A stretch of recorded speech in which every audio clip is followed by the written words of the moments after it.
ಶ್ರೀಮನ್ನಿರಂಜನ ಪ್ರಣವ ಸ್ವರೂಪಿ ರಾಜಯೋಗಿ ಗುರುಬಸವ ಮಹಾಶಿವಯೋಗಿಗಳವರ ದಿವ್ಯಗದ್ದುಗೆಗೆ ಭಕ್ತಿಯಿಂದ ನಮಿಸಿ, ಪರಮಪೂಜ್ಯರು ಶಿವಾನುಭಾವಿಗಳು ಶ್ರೇಷ್ಠ ಶಿವಯೋಗಿಗಳೆನಿಸಿದ ಶ್ರೀಮನ್ನಿರಂಜನ ಪ್ರಣವ ಸ್ವರೂಪಿ ಚನ್ನಬಸವ ಮಹಾಶಿವಯೋಗಿಗಳವರ ದಿವ್ಯಗದ್ದುಗೆಗೆ ಭಕ್ತಿಯಿಂದ ವಂದಿಸಿ, ಅನುಭವ ವೇದಿಕೆಯ ದಿವ್ಯ ಸಾನ್ನಿಧ್ಯ ವಹಿಸಿದ ಎಲ್ಲ ಪರಮ ಪೂಜ್ಯರಿಗೆ ಹಾಗೂ ಸಂಗೀತ ಬಳಗಕ್ಕೆ ಮತ್ತು ಶ್ರದ್ಧೆಯಿಂದ ಆಗಮಿಸಿದ ತಮ್ಮೆಲ್ಲರಿಗೂ ಕೂಡ ಭಕ್ತಿಪೂರ್ವಕ ಶರಣಾರ್ಥಿಗಳು.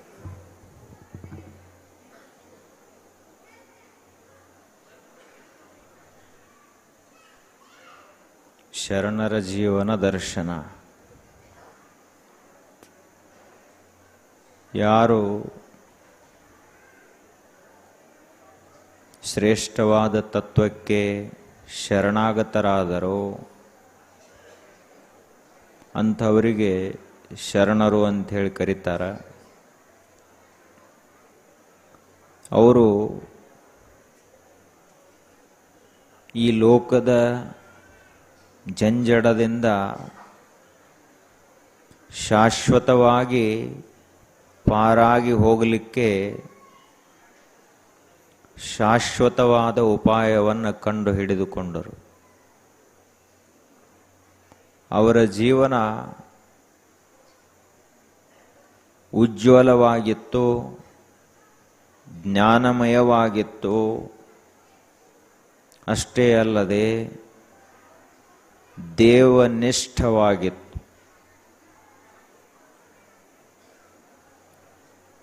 ಸಾಮಾನ್ಯ ವಿಷಯಗಳ ಮೇಲೆ ಅವರು ಪ್ರೇಮವನ್ನು ಇಟ್ಟಿರಲಿಲ್ಲ. ಈ ಲೋಕದ ಕ್ಷುದ್ರವಾದ ವಿಷಯಗಳನ್ನು ಅವರು ಬಯಸಲಿಲ್ಲ. ದ್ವಂದ್ವಗಳನ್ನು ಮೀರಿದಂತಹ ಸ್ಥಿತಿಯನ್ನು ಪಡೆಯುವ ಸಲುವಾಗಿ ನಿರಂತರವಾದಂತಹ ಸಾಧನೆಯನ್ನು ಮಾಡಿದರು. ಅವರ ಜೀವನ ನಿಜಕ್ಕೂ ಈ ಲೋಕಕ್ಕೆ ಶಾಶ್ವತವಾದಂತಹ ಆದರ್ಶ.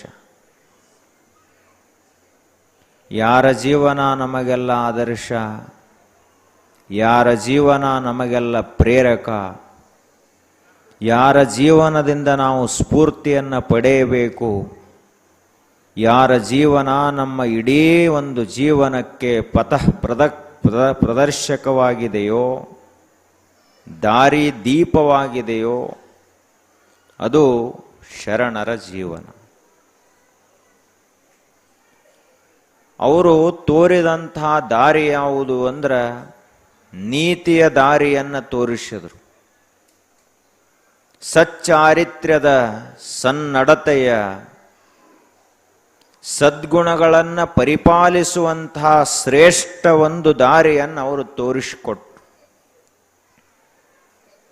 ಹೀಗಾಗಿಯೇ ಎಲ್ಲ ಶರಣರು ಕೂಡ ಹೇಳಿದ್ದು ಸತ್ಯವನ್ನು ಮಾತನಾಡ್ರಿ, ಹಿಂಸೆಯನ್ನು ಮಾಡಬೇಡ್ರಿ, ಇನ್ನೊಬ್ಬರ ವಸ್ತುಗಳನ್ನು ಮುಟ್ಟಬೇಡ್ರಿ,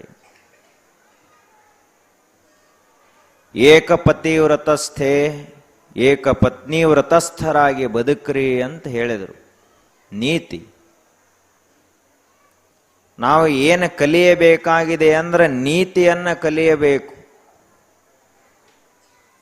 ನಮ್ಮ ಜೀವನ ನೈತಿಕವಾದ ನೆಲೆಗಟ್ಟಿನಲ್ಲಿ ಸುಭದ್ರವಾಗಿರಬೇಕಾದ್ರೆ ಶರಣರನ್ನು ನಾವು ಅನುಸರಿಸಬೇಕು. ಅವರ ಆದರ್ಶಗಳನ್ನು ಪಾಲಿಸಬೇಕು. ಆ ಆದರ್ಶ ಯಾವುದು? ನೀತಿಯ ಆದರ್ಶ. ಇಡೀ ಜೀವನದಲ್ಲಿ ಅತ್ಯಂತ ದೊಡ್ಡದು ಯಾವುದು ಅಂದ್ರೆ ಅದು ನೀತಿ, ಚಾರಿತ್ರ್ಯ. ಇಡೀ ಮನುಷ್ಯನ ಜೀವನದ ಸುಭದ್ರವಾದಂಥ ಅಡಿಪಾಯ ಯಾವುದು? ಅದುವೇ ಚಾರಿತ್ರ್ಯ. ಆಧ್ಯಾತ್ಮಿಕ ಕ್ಷೇತ್ರದ ಮೂಲಭೂತವಾದ ಸಿದ್ಧಾಂತಗಳ್ಯಾವು ಅಂದರೆ ನೀತಿನೇ ಅದ. ಬಸವಣ್ಣನವರ ಸಿದ್ಧಾಂತ ಪ್ರಾರಂಭವಾಗುವುದೇ ಕಳಬೇಡ, ಕೊಲಬೇಡ, ಹುಸಿಯ ನುಡಿಯಲು ಬೇಡ ಅನ್ನುವ ನೈತಿಕ ನೆಲೆಗಟ್ಟಿನ ಮೇಲೆ ಪ್ರಾರಂಭ ಆಗುತ್ತದೆ. ಪತಂಜಲಿ ಮಹರ್ಷಿಗಳ ಯೋಗ ಭವನ ಕೂಡ ನಿಲ್ಲುವುದು ಅಹಿಂಸಾ, ಸತ್ಯ, ಅಸ್ತೇಯ, ಬ್ರಹ್ಮಚರ್ಯ, ಅಪರಿಗ್ರಹಾದಿ ನೈತಿಕ ನಿಯಮಗಳನ್ನು ಪಾಲಿಸುವುದರ ಮೂಲಕ. ವೇದಾಂತದ ಸಿದ್ಧಾಂತಗಳು ನಿಲ್ಲುವುದು ಕೂಡ ನೀತಿಯ ಮೇಲೆಯೇ. ಶಮ, ದಮ, ಉಪರತಿ, ತಿತಿಕ್ಷಾ, ಶ್ರದ್ಧಾ, ಸಮಾಧಾನ. ಯಾವ ಮನುಷ್ಯ ತನ್ನ ಕಣ್ಣ, ಕಿವಿ ಈ ಹೊರಗಿನ ಇಂದ್ರಿಯಗಳನ್ನು ನಿಗ್ರಹಿಸಿಕೊಂಡಿರ್ತಾನ, ಯಾವ ಮನುಷ್ಯ ಈ ಹೊರಗಿನ ಇಂದ್ರಿಯಗಳಿಗೆ ಮೂಲ ಪ್ರೇರಕವಾದಂತಹ ಮನಸ್ಸನ್ನು ನಿಗ್ರಹಿಸಿಕೊಂಡಿರ್ತಾನ, ಅವನಿಂದ ಮಾತ್ರ ಆತ್ಮ ಸಾಕ್ಷಾತ್ಕಾರ ಪಡೆಯಲಿಕ್ಕೆ ಸಾಧ್ಯ, ಉಳಿದವನಿಂದಲ್ಲ ಅಂತ ಹೇಳಿದರು. ನಾವೆಲ್ಲ ಕಲಿಯಬೇಕಾದದ್ದು ಈ ನೀತಿಯನ್ನು. ವಯಸ್ಸು ಬೇಕಾದಷ್ಟಾಗಲಿ ಯಾವ ಮನುಷ್ಯ ನೈತಿಕ ನೆಲೆಗಟ್ಟಿನಲ್ಲಿ ಸರಿಯಾಗಿ ನಡೀತಿರ್ತಾನಲ್ಲ, ಅವನಷ್ಟು ಹಿರಿಯರು ಯಾರಿಲ್ಲ. ಸಮಾಜದಲ್ಲಿ ಯಾರ ಸ್ಥಾನಮಾನ ಹೆಚ್ಚು ಅಂತ ಕೇಳಿದರೆ, ಯಾವ ಮನುಷ್ಯನ ಕಣ್ಣು ಸ್ವಚ್ಛದಾವು, ಯಾವ ಮನುಷ್ಯನ ಮಾತಿನಲ್ಲಿ ಸತ್ಯ ಇದೆ, ಯಾವ ಮನುಷ್ಯನ ಮನಸ್ಸಿನಲ್ಲಿ ಪರಮಾತ್ಮನಲ್ಲಿ ಅಖಂಡವಾದ ನಿಷ್ಠೆ ಇದೆಯೋ ಅವನೇ ಶ್ರೇಷ್ಠ, ಅವನೇ ಸಚ್ಚಾರಿತ್ರ್ಯವಂತ.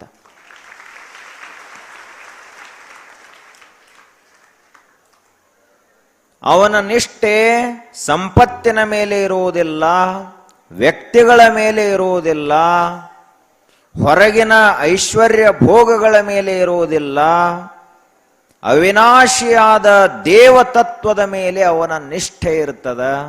ಇವನು ಸಚ್ಚಾರಿತ್ರ್ಯವಂತ. ನ್ಯಾಯ ಹೇಳಕ್ಕೆ ಯಾರು ಕೂಡಿರಬೇಕು ಈ ಜಗತ್ತಿನಲ್ಲಿ ಅಂದ್ರ, ಯಾವ ಮನುಷ್ಯನ ನೀತಿ ಸ್ವಚ್ಛವಾಗಿದೆಯೋ ಅವನೇ ನ್ಯಾಯ ಹೇಳಕ್ಕೆ ಯೋಗ್ಯ ಅಧಿಕಾರಿ.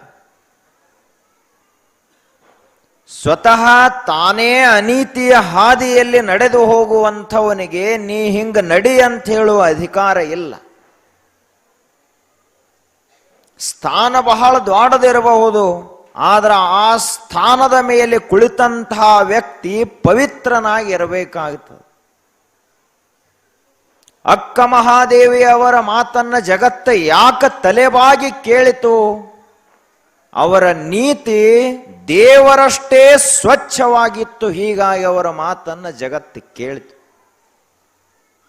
ಬಸವಣ್ಣನವರ ಮಾತನ್ನ ಯಾಕೆ ಈ ಜಗತ್ತು ಇವತ್ತಿನವರೆಗೂ ಕೇಳ್ತಾ ಅದ, ಓದ್ತಾ ಅದ, ಚಿಂತನ ಮಾಡ್ತಾ ಅದ ಅಂತ ಕೇಳಿದರ, ಅವರ ನೀತಿ 100% ಶುದ್ಧವಾಗಿತ್ತು. ಎನ್ನ ಮನದಲ್ಲಿ ಮತ್ತೊಂದ ನರಿಯೇನಯ್ಯ, ಓಂ ನಮಃ ಶಿವಾಯ, ಎನಗಿದೆ ಮಂತ್ರ, ಎನಗಿದೆ ತಂತ್ರ ಅಂತ ಹೇಳಿದರು ಅವರು. ನನ್ನ ಮನಸ್ಸಿನಲ್ಲಿ ಪರಮಾತ್ಮನೇ ನಿನ್ನನ್ನು ಬಿಟ್ಟರೆ ಇನ್ನೊಂದು ವಸ್ತುವಿನ ಸ್ಮರಣವೇ ಇಲ್ಲ ಅಂತ ಬಸವಣ್ಣವರು ಹೇಳಿದರು. ಏನದ ಮನಸ್ಸಿನಲ್ಲಿ? ಕೇವಲ ಪರಮಾತ್ಮನ ಧ್ಯಾನ, ಪರಮಾತ್ಮನ ಚಿಂತನ, ಅದೊಂದೇ ನನ್ನ ಮನಸ್ಸಿನಲ್ಲಿರುವುದು.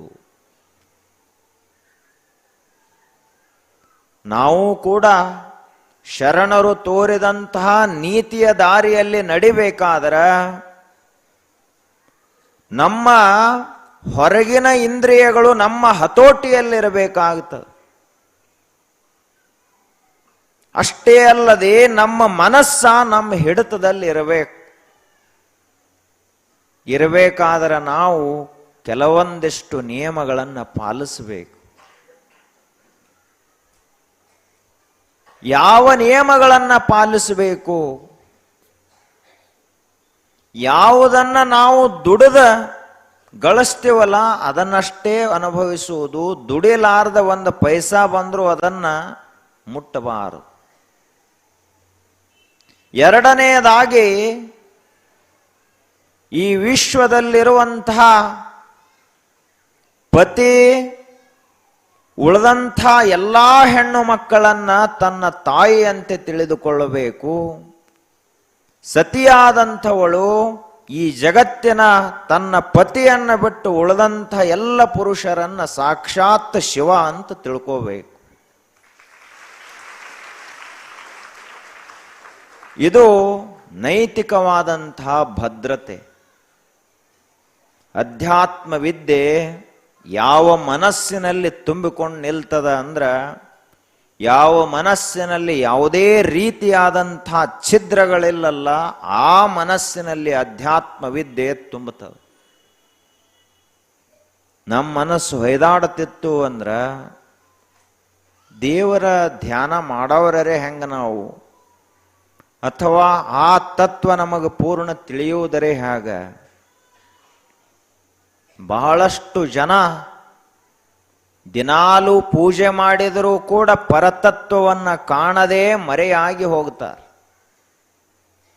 ಮಣಿಯ ನೆನೆಸಿ ದಿನವ ಕಳೆಯಲೇ ಬೇಡ, ಕಣಿಯ ಪೂಜಿಸಿ ಕಾಲವ ಕಳೆಯಲು ಬೇಡ.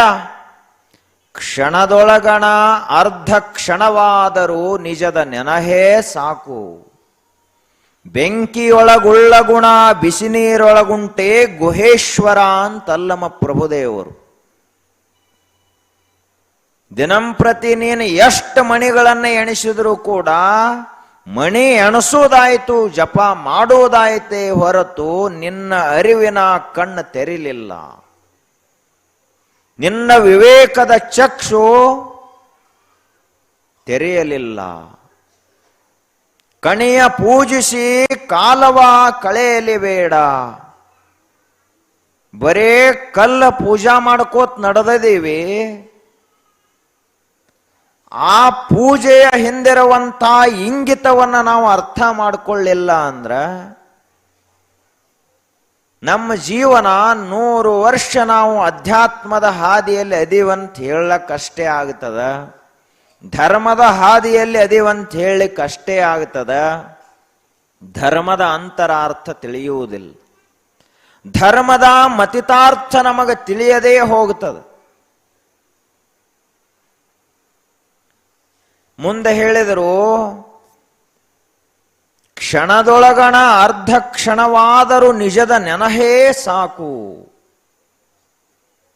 ಒಬ್ಬ ಮನುಷ್ಯ ಒಂದು ಕ್ಷಣ ಆದರೂ ತಾನು ಯಾರು ಅಂತ ಚಿಂತನೆ ಮಾಡಿದ ಅಂದ್ರ ಅವನ ಮನಸ್ಸು ಒಂದು ಕ್ಷಣ ತನ್ನತ್ತ ಪೂರ್ಣವಾಗಿ ಮುಖ ಮಾಡಿತು ಅಂದ್ರ ಆ ಮನುಷ್ಯ ಜ್ಞಾನಿಯಾಗ್ತಾನ. ಬೆಂಕಿಯೊಳಗುಳ್ಳ ಗುಣ ಬಿಸಿ ನೀರೊಳಗುಂಟೆ ಗುಹೇಶ್ವರ. ಬಿಸಿನೀರು ನಾವು ಬೇಕಾದಷ್ಟು ಕಾಯಿಸಲೇ ಸ್ವಲ್ಪ ಸಮಯದ ನಂತರ ಮತ್ತೆ ತಣ್ಣಗಾಗಿ ಹೋಗ್ತದ. ಬೆಂಕಿಯಷ್ಟೇ ಸುಡ್ತಾ ಇರಬಹುದು ಬಿಸಿ ನೀರು, ಆದ್ರೆ ಅದು ಬಿಸಿ ನೀರು ಬೆಂಕಿ ಅಲ್ಲ. ಬೆಂಕಿಯಲ್ಲಿರುವಂಥ ಆ ಒಂದು ಗುಣ ಬಿಸಿ ನೀರಿನಲ್ಲಿ ಎಂದೂ ಬರಲಿಕ್ಕೆ ಸಾಧ್ಯ ಇಲ್ಲ. ಹಂಗ ನಾವು ತಿಳಿಯಲಾರದನ ಎಷ್ಟು ಜಪ ಮಾಡಿದ್ರು ಎಷ್ಟು ಪೂಜೆ ಮಾಡಿದ್ರು ವ್ಯರ್ಥ. ಯಾಕೆ ಅಂದ್ರ ಬೆಂಕಿಯ ಗುಣ ಯಾವುದು? ಸದಾಕಾಲ ಪ್ರಜ್ವಲಿಸ್ತಾ ಇರುವುದೇ ಬೆಂಕಿಯ ಗುಣ. ಹಾಗೆ ಜ್ಞಾನದ ಗುಣ ಯಾವುದು, ತಿಳುವಳಿಕೆಯ ಗುಣ ಯಾವುದು ಅಂತ ಕೇಳಿದ್ರ ಒಂದು ಕ್ಷಣದಲ್ಲಿ ಮನುಷ್ಯನನ್ನ ಮಹಾದೇವನನ್ನಾಗಿ ಮಾಡುವಂಥದ್ದು ಸತ್ಸಂಗ ಅನುಭವ. ನಾವು ಏನಾಗಬೇಕು? ಸತ್ಸಂಗಿಗಳಾಗಬೇಕು, ಅನುಭಾವಿಗಳಾಗಬೇಕು. ಹಾಗಾದ್ರ ದಾರಿ ಯಾವುದು ಹಿಡಿಬೇಕು? ತಿಳುವಳಿಕೆಯ ದಾರಿಯನ್ನು ಹಿಡಿಬೇಕು. ಮೊಟ್ಟ ಮೊದಲ ಆಧಾರಭೂತವಾಗಿ ನೀತಿ ಇರಬೇಕು. ನೀತಿ ಅಂದ್ರೆ 1 ದಿವಸ ಪಾಲಿಸೋದು, ಮುಂದ್ 4 ದಿವಸ ಬಿಡೋದು ಅಂತ ಇದಕ್ಕೆ ನೀತಿ ಅನ್ನಂಗಿಲ್ಲ.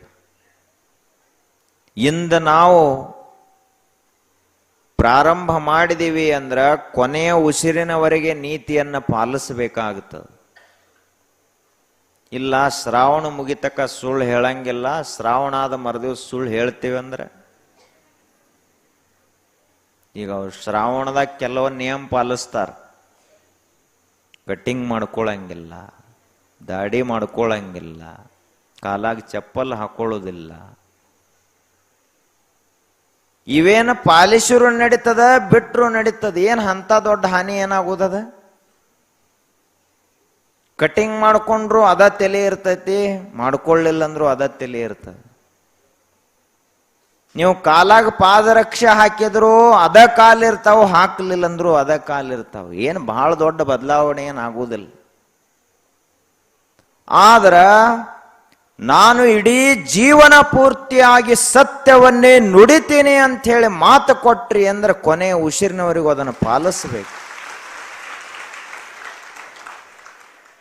ಇವು ಬ್ಯಾಡಾದು ಸುಮ್ಮ ಸಾಮಾನ್ಯ ನಿಯಮ ಪಾಲಿಸ್ತೀವಿ ನಾವು ಎಲ್ಲರೂ. ಆದರೆ ನಿಜವಾದ ನಿಯಮ ಯಾವುವು ಅಂದ್ರ ನೈತಿಕವಾದಂಥ ನಿಯಮನಿಷ್ಠೆಯೇ ನಿಜವಾದ ನಿಯಮನಿಷ್ಠೆ. ಅದನ್ನು ಪಾಲಿಸಬೇಕು. ನನ್ನ ಉಸಿರು ಆದ್ರೆ ಹೋಗಲಿ, ಆದ್ರೆ ಹಿಡದಂಥ ನಿಯಮ ಬಿಡುವುದಿಲ್ಲ ಅಂತಿರಬೇಕು ಮನುಷ್ಯನಲ್ಲಿ. ಅದಕ್ಕೆ ಶರಣ ತತ್ವದಲ್ಲಿ ಹೇಳ್ತಾರ, ಭಕ್ತ ಸ್ಥಳದಿಂದ ಮಹೇಶ್ವರ ಸ್ಥಳಕ್ಕೆ ಹೋದ ಅಂತ. ನಿಷ್ಠ ಅಖಂಡವಾದಂಥ ನಿಷ್ಠೆ, ಅದು ಬದಲಾಗುವಂಥದ್ದಲ್ಲ. ಏನು ಪ್ರಸಂಗ ಬಂದರೂ ಕೂಡ ಬದಲಾಗುವುದಿಲ್ಲ. ಶಿರ ಹರಿದು ಬಿದ್ದಡೆ ಪ್ರಾಣ ನಿಮಗರ್ಪಿತವೆಂಬೆನು ಚನ್ನ ಮಲ್ಲಿಕಾರ್ಜುನ ಅಂತ ಅಕ್ಕ ಮಹಾದೇವಿ. ಎಂತಹ ನಿಷ್ಠೆ! ಆ ನಿಷ್ಠೆ ನಮ್ಮಲ್ಲಿ ಬರಬೇಕು. ಯಾವ ವಿಷಯದಲ್ಲಿ? ನೈತಿಕವಾದ ವಿಷಯದಲ್ಲಿ. ಎರಡನೇ ಹಾದಿ ಯಾವುದು ಹಿಡಿಬೇಕು ನಾವು? ಶರಣರು ತೋರಿಸಿದ್ದು ಅರಿವಿನ ಹಾದಿಯನ್ನು ಹಿಡಿಬೇಕು, ತಿಳುವಳಿಕೆಯ ದಾರಿಯನ್ನ ಹಿಡಿಬೇಕು. ಕಾಯಕ, ದಾಸೋಹ, ಅನುಭಾವ, ಇವು ಮೂರು ಸಿದ್ಧಾಂತಗಳು, ಮೂರು ತತ್ವಗಳು. ಮೊಟ್ಟ ಮೊದಲು ಕೆಲಸ ಮಾಡಬೇಕು, ಕಾಯಕ ಮಾಡಬೇಕು. ಎರಡನೆಯದು ದಾಸೋಹ ಮಾಡಬೇಕು. ಸ್ವಲ್ಪ ಆದ್ರೂ 4 ಜನರಿಗೆ ಉಣಿಸಬೇಕು, ತಿನ್ನಿಸ್ಬೇಕು. ಬರೇ ಏನು ಹುಟ್ಟಿದೇವಿ, ಬರೇ ನಮ್ಮದ ಮಾಡೋದು ನಾವ ಉಣ್ಣೋದು, ನಾವ ಮಾಡೋದು ನಾವ ಉಣ್ಣೋದು. ಇದೇನು ಸಣ್ಣ ಪ್ರಾಣಿಗಳ ಸಹಿತ ಮಾಡ್ತಾವ. ತಿಳುವಳಿಕೆ ಇರ್ಲಾರ್ದವರು ಸಹಿತ ಇಷ್ಟೇ ಮಾಡ್ತಾರ. ಆದ್ರ ತಿಳುವಳಿಕೆ ಇದ್ದಂತಹ ಈ ಮನುಷ್ಯ ದಾಸೋಹವನ್ನ ಮಾಡಬೇಕು. ತಾನು ಉಣ್ಣುವುದಕ್ಕಿಂತಲೂ ಮೊದಲು ಇನ್ನೊಬ್ಬರಿಗೆ ಉಣಿಸಿ ಉಂಡ ಅಂದ್ರ ಅವನೇ ದೊಡ್ಡ ಮಹಾ ದಾಸೋಹ ಮೂರ್ತಿ ಜಗತ್ತಿನಲ್ಲಿ. ನಮ್ದು ಹೆಂಗ, ನಾವು ಉಂಡು ಉಳಿದ ಬಳಕ ಉಳಿತಂದ್ರ ಮಂದಿ ಕೊಡೋದು. ಉಂಡು ಉಳಿದ ಬಳಕ ಪಾಪ ನಾಯಿಗಳಿಗೆ ಹಾಕ್ತಾರ. ಅವು ನಾಯಿಗಳು ಅಂತಾವ್, ನಾವೇನು ಪಾಪ ಮಾಡಿ ಬಂದದೇವಿ, ದಿನ ಹಳಸಿದ್ದು ಕಟಕ ರೊಟ್ಟಿ ಇಂಥವು ಕೊಡ್ತಾರ ನಮಗ. ಅದು ನಿಜವಾದ ಭೂತದಯ, ಪ್ರಾಣಿದಯ ಅಲ್ಲ. ಮೊದಲನೇ ರೊಟ್ಟಿಯನ್ನೇ ನಾಯಿಗೆ ಹಾಕಿರಲ್ಲ. ಮೊಟ್ಟ ಮೊದಲನೇದು ಯಾಕಂದ್ರ ನಾಯಿಯಲ್ಲಿ ಯಾರದಾರ? ಶ್ರೀಶೈಲದ ಮಲ್ಲಯ್ಯ. ಆ ಮಲ್ಲಯ್ಯನೇ ನಾಯಿಯಲ್ಲಿ ಅದಾನ.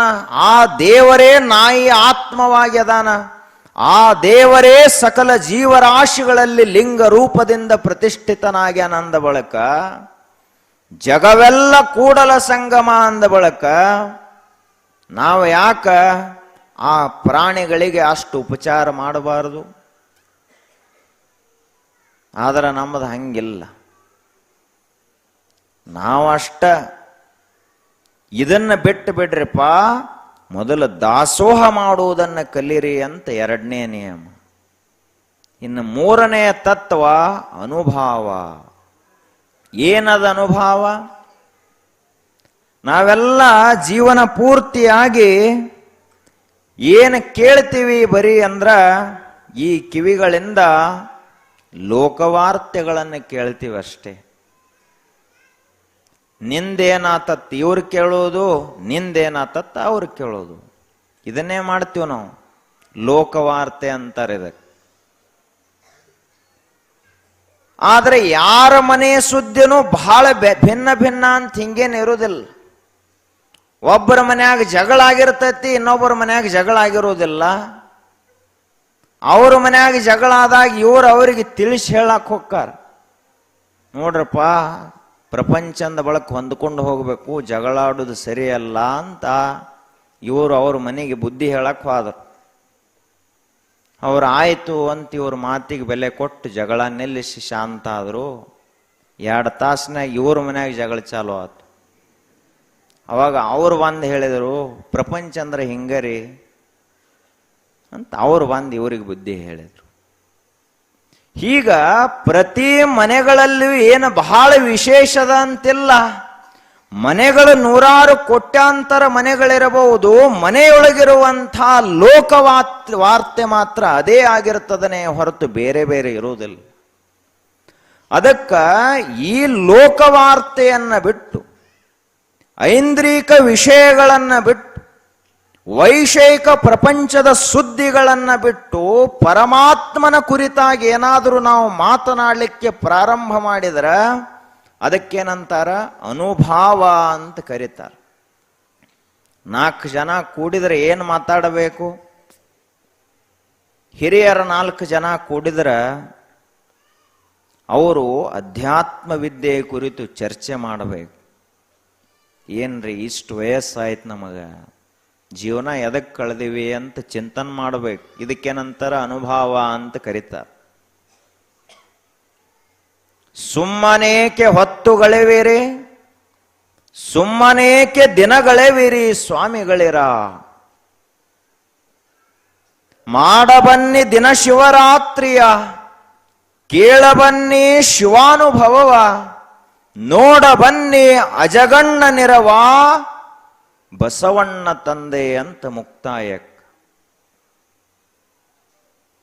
ಏನಪ್ಪಾ ನೀವು ಆಯುಷ್ಯವನ್ನು ಕಳಿತೀರಿ, ದಿವಸಗಳನ್ನು ಕಳಿತೀರಿ, ಸುಮ್ಕ ಯಾಕೆ ಕಳಿತೀರಿ? ಏನಾದ್ರೂ ಪ್ರಯೋಜನ ಆಗ್ಯದ ಏನ ಆ ದಿವಸದ? ಒಂದು ದಿನವನ್ನ ನಾವು ಸುಮ್ಮನೆ ಕಳಿಬಾರದು, ಒಂದು ಕ್ಷಣವನ್ನೂ ವ್ಯರ್ಥವಾಗಿ ಕಳಿಬಾರದು. ಏನು ಮಾಡಬೇಕು ಅಂತ ಕೇಳಿದರ, ಮಾಡಬನ್ನಿ ದಿನ ಶಿವರಾತ್ರಿಯ. ವರ್ಷಕ್ಕೆ 1 ದಿನ ಶಿವರಾತ್ರಿ ಬರುವುದಿಲ್ಲ, ಅದೊಂದು ಪ್ರತೀಕ ಮಾತ್ರ, ಸಂಕೇತ ಮಾತ್ರ. ಪ್ರತಿನಿತ್ಯವೂ ಕೂಡ ರಾತ್ರಿ ಆಗ್ತದ. ಆ ರಾತ್ರಿ ಪ್ರಪಂಚದ ರಾತ್ರಿ ಆಗಬಾರದು, ಶಿವನನ್ನ ನೆನೆಸುವಂತ ಶಿವರಾತ್ರಿ ಆಗಬೇಕು. ಆ ರಾತ್ರಿ ಲೋಕವಾರ್ತೆಗಳನ್ನ ಕೇಳುವಂಥ ರಾತ್ರಿ ಆಗಬಾರದು, ಶರಣರ ವಚನಗಳನ್ನ ಕೇಳುವಂಥ ಶಿವರಾತ್ರಿ ಆಗಬೇಕು.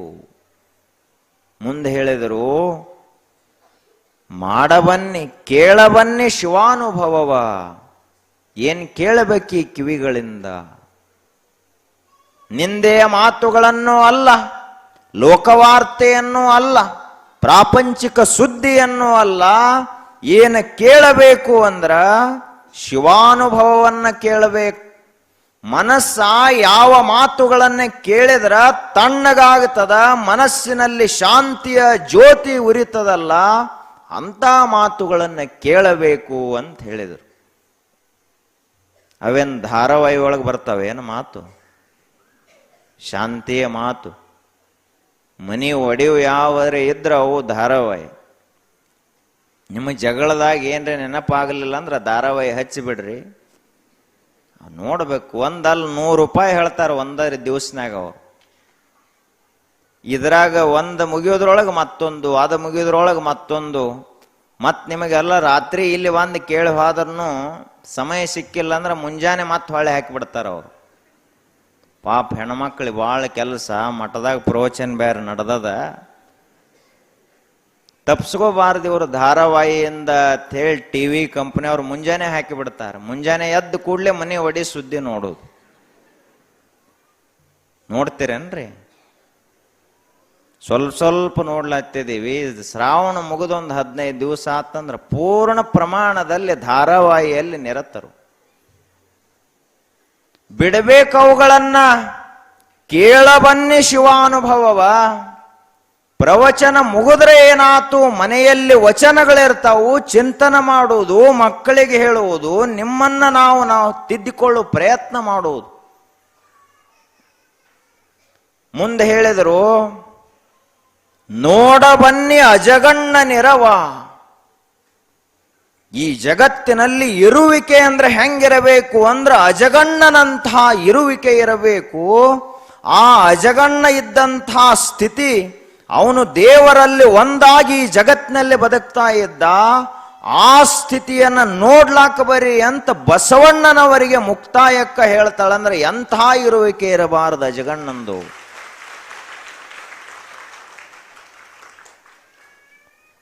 ಆ ಶಿವಾನುಭವ ಅರಿವು ನಮ್ಮಲ್ಲಿ ಜಾಗೃತವಾಗಬೇಕಾದ್ರೆ ನಾವು ಶಿವಶರಣರ ಚರಿತ್ರೆಗಳನ್ನು ಕೇಳಬೇಕು, ಅವರ ಉಪದೇಶಗಳನ್ನು ಕೇಳಬೇಕು. ಅವಾಗ ನಮಗೆ ಗೊತ್ತಾಗ್ತದ ನಾವು ಹೆಂಗ ಜೀವನ ಕಳಿಬೇಕು ಅಂತ ಹೇಳಿ.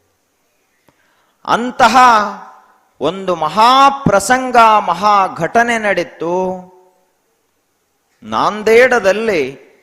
ಮಹಾರಾಷ್ಟ್ರದ ನಾಂದೇಡದಲ್ಲಿ ಉರಿಲಿಂಗ ದೇವರು ಅಂತ ಒಬ್ಬರು ಶ್ರೇಷ್ಠ ಜ್ಞಾನಿಗಳಿದ್ರು, ಮಹಾ ಸನ್ಯಾಸಿಗಳು. ಇಡೀ ತಮ್ಮ ಜೀವನವನ್ನೇ ಶಿವನಿಷ್ಠೆಗಾಗಿ, ಶಿವ ಪೂಜೆಗಾಗಿ ಕಳೆದಂಥ ಮಹಾತ್ಮರು. ಅವರೇನು ರೊಕ್ಕಕ್ಕಾಗಿ ಜೀವನ ಕಳೆಯಲಿಲ್ಲ, ವಸ್ತುಗಳ ಸಂಗ್ರಹಕ್ಕಾಗಿ ಜೀವನವನ್ನು ಕಳೆಯಲಿಲ್ಲ, ಮಾನ ಮರ್ಯಾದೆಗಳನ್ನು ಸಂಗ್ರಹ ಮಾಡುವುದಕ್ಕಾಗಿ ಜೀವನವನ್ನು ಕಳೆಯಲಿಲ್ಲ. ಕೇವಲ ಶಿವನ ನಿಷ್ಠೆಗಾಗಿ, ಶಿವನ ಸ್ಮರಣೆಗಾಗಿ, ಶಿವಯೋಗಿಯಾಗುವುದಕ್ಕ ತಮ್ಮ ಆಯುಷ್ಯವನ್ನು ಕಳೀತಾ ಇದ್ದು. ಆವಾಗ ಒಂದು ಸಾರಿ ಒಂದು ಊರಿಗೆ ದೀಕ್ಷೆ ಕೊಡ್ಲಿಕ್ಕೆ ಅಂತ ಹೋದ್ರು. ಒಂದು ಮನೆಯಲ್ಲಿ ಒಬ್ಬ ಭಕ್ತನ ಮನೆಗೆ ಹೋದ್ರು, ಲಿಂಗ ದೀಕ್ಷಾ ಕೊಡಬೇಕು ಅಂತ ಹೋದ್ರು. ಅದು ಪ್ರಾತಃ ಕಾಲದ ಸಮಯ, ಬ್ರಾಹ್ಮಿ ಮುಹೂರ್ತ. ನಶಿಕ್ನಲ್ಲಿ 3 ಗಂಟೆಗೆ ಶುಚಿರ್ಭೂತರಾಗಿ ಕಾಷಾಯಾಂಬರವನ್ನು ತೊಟ್ಟು, ಕೊರಳಲ್ಲಿ ರುದ್ರಾಕ್ಷಿ ಮಾಲೆ, ಲಿಂಗ ವಿಭೂತಿ ಎಲ್ಲವನ್ನ ಧರಿಸಿಕೊಂಡು ಭಕ್ತನಿಗೆ ದೀಕ್ಷೆಯನ್ನು ಕೊಡುವಂತಹ ಪ್ರಸಂಗ. ಭಕ್ತನೂ ಕೂಡ ಶುಚಿರ್ಭೂತನಾಗಿ ಶ್ವೇತ ವಸ್ತ್ರಗಳನ್ನು ತೊಟ್ಟುಕೊಂಡು ಇವರ ಮುಂದೆ ಬಂದು ಕುಳಿತಿದ್ದ. ಗುರುಗಳು ಬಂದ ಗದ್ದಿಗೆ ಮೇಲೆ ಕುಳಿತಿದ್ರು. ಆ ಕ್ಷಣಕ್ಕ ಅದೇ ಮನೆಯನ್ನ ಕಳ್ಳತನ ಮಾಡಬೇಕು ಅಂತ ಒಬ್ಬ ಕಳ್ಳ ಬಂದಾಗ ಇವರು ಏನು ಮಾಡ್ತಾ ಇದ್ದಾರ ಅಂತವ ನೋಡಿದಾಗ ಏನೋ ವಿಶೇಷ ಖಂಡಿತ ಅವನಿಗೆ, ಕಳ್ಳನಿಗೆ. ಏನು ವಿಶೇಷ ಅಂದ್ರ ಇವರು ಏನೋ ನೋಡ್ಕೋತ ಕೂತಾರ, ಏನಿರಬಹುದಿದು ಅಂತ ಅವನಿಗೆ ಕುತೂಹಲ ಆಯ್ತು. ತಿಜೋರಿ ನೋಡ್ಕೋತ ಕೂತಿಲ್ಲ, ಏನು ಊಟ ನೋಡ್ಕೋತ ಕೂತಿಲ್ಲ, ಏನು ಬಂಗಾರ ಬೆಳ್ಳಿಗಳನ್ನು ನೋಡ್ಕೋತ ಕೂತಿಲ್ಲ, ಟಿವಿ ನೋಡ್ಕೋತ ಕೂತಿಲ್ಲ, ಮೊಬೈಲ್ ನೋಡ್ಕೋತ ಕೂತಿಲ್ಲ, ಲಿಂಗ ನೋಡ್ಕೋತ ಕೂತಾರಂದ ಬಳಕ ಏನು ವಿಶೇಷದ ಇದು ಅಂತ ಕುತೂಹಲ ಉಂಟಾಯ್ತಾ ಕಳ್ಳನಿಗೆ. ಹಾಗೆಯೇ ನೋಡ್ತಾ ಮರಿಗೆ ನಿಂತು ನೋಡ್ತಾ ಇದ್ದ. ಗುರುಗಳು ಲಿಂಗದಲ್ಲಿ ತನ್ಮಯವಾಗಿ ದೀಕ್ಷೆಯನ್ನು ಕೊಡ್ತಾ ಇದ್ದ. ಆಗ ಅವನಿಗೆ ಕುತೂಹಲಾಗಿ ನೋಡಿದ. ಅವನು ಮುಂದೆ ಕೂತ ದೀಕ್ಷಾ ತಗೊಳ್ಳೋವಾಗ ಅಷ್ಟು ಏಕಾಗ್ರತೆ ಇತ್ತೋ ಇಲ್ಲೋ ಗೊತ್ತಿಲ್ಲ. ಕಳ್ಳ ಮಾತ್ರ ಸಂಪೂರ್ಣ ಅದರಲ್ಲಿ ಮನಸ್ಸನ್ನು ತೊಡಗಿಸಿ ನೋಡ್ತಾ ಇದ್ದ. ಆ ಬಳಿಕ ದೀಕ್ಷೆಯೆಲ್ಲ ಮುಗಿದ ನಂತರ ಕಳ್ಳತನಕ ಬಂದಂತಹ ಮನುಷ್ಯ ಗುರುಗಳಿಗೆ ನಮಸ್ಕಾರ ಮಾಡಿ ಏನ್ ಹೇಳ್ದ, ನೀವೇನು ಇಲ್ಲಿಯವರೆಗೆ ನೋಡ್ಕೋತ ಕೂತಿದ್ರಲ್ಲ ಅದನ್ನ ನನಗೂ ಒಂದು ತುಸು ಕೊಡ್ರಿ, ನಾನು ನೋಡ್ತನ ತಂದವ.